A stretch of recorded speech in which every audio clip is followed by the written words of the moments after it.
സൈക്കോളജിയിൽ ഒരു ടേം ഉണ്ട്, റെഡ് കാർ സിൻഡ്രോം.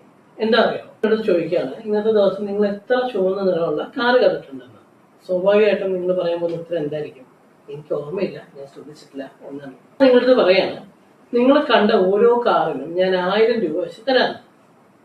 സ്വാഭാവികമായിട്ടും അടുത്ത ദിവസം നിങ്ങൾ റോഡിൽ ഇറങ്ങുമ്പോൾ മുതൽ കാറുകൾ ശ്രദ്ധിച്ചോളും. മിനിമം ഒരു 15 കാറെങ്കിലും നിങ്ങൾ കണ്ടിട്ടുണ്ടാവും അല്ലേ? നിങ്ങൾ ചുവന്ന കാർ ശ്രദ്ധിക്കാൻ തുടങ്ങി എന്നുള്ളതാണ്. ഇനി ഞാൻ നിങ്ങളോട് പറയാണ്, ഞാൻ നിങ്ങൾക്ക് പൈസ തരില്ല എന്നാൽ കൂടി അടുത്ത ദിവസം നിങ്ങൾ പോകുമ്പോൾ ഒരുപാട് ചുവന്ന കാർ നിങ്ങൾ ശ്രദ്ധിക്കും ഇല്ലേ? നിങ്ങളുടെ ഫോക്കസും അറ്റൻഷനും നിങ്ങൾ ചുവന്ന നിറമുള്ള കാറിലേക്ക് കൊടുത്തു തുടങ്ങി എന്നുള്ളതാണ്. ഇതിന് സൈക്കോളജിയിൽ ഫ്രീക്വൻസി ഇലൂഷൻ എന്നോ അല്ലെങ്കിൽ കൺഫർമേഷൻ ബയാസ് എന്നൊക്കെയാണ് പറയുന്നത്.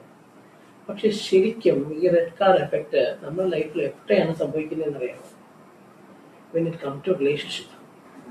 നമ്മുടെ അപ്രോച്ച് ആൾക്കാരെ കുറിച്ചുള്ള പോസിറ്റീവ് ആവട്ടെ നെഗറ്റീവ് ആവട്ടെ, നമ്മൾ ഒരാളെ കുറിച്ച് പോസിറ്റീവായിട്ട് ചിന്തിച്ച് തുടങ്ങിക്കഴിഞ്ഞാൽ, അല്ലെങ്കിൽ ഒരാളെ കുറിച്ച് നമ്മുടെ ഓഫീസിൽ നമുക്കൊരു നല്ല ഒരു വർക്കിംഗ് എൻവിറോൺമെന്റ് ആണ് എന്ന് നമ്മൾ വിശ്വസിച്ച് തുടങ്ങിക്കഴിഞ്ഞാൽ സ്വാഭാവികമായിട്ടും ആ ഓഫീസ് സ്പേസിലെ പോസിറ്റീവ് കാര്യങ്ങൾ മാത്രമേ നമ്മൾ ശ്രദ്ധിക്കുള്ളൂ. നെഗറ്റീവ്സ് നമ്മുടെ ലൈഫിലേക്ക് വരില്ല. മറിച്ചാണെങ്കിലോ, എനിക്കൊരാളെ ഇഷ്ടമല്ല എന്നാണെങ്കിൽ അയാൾ ഇന്നും ഇന്നലെയും നാളെയും ഒരേ കണക്കായിരിക്കും പെരുമാറുന്നത്. പക്ഷെ എൻ്റെ ആറ്റിറ്റ്യൂഡ് അയാൾ ഇഷ്ടമല്ല എന്ന് ഞാൻ കരുതുന്ന ആ ഒരു ബയാസ് കാരണം അയാളുടെ നെഗറ്റീവ്സ് മാത്രമേ ഞാൻ കാണുള്ളൂ. അതിനകത്ത് മാത്രമേ ഞാൻ ഫോക്കസ് കൊടുത്തുള്ളൂ. ഇതിനെയാണ് റെഡ് കാർ സിൻഡ്രോം എന്ന് പറയുന്നത്.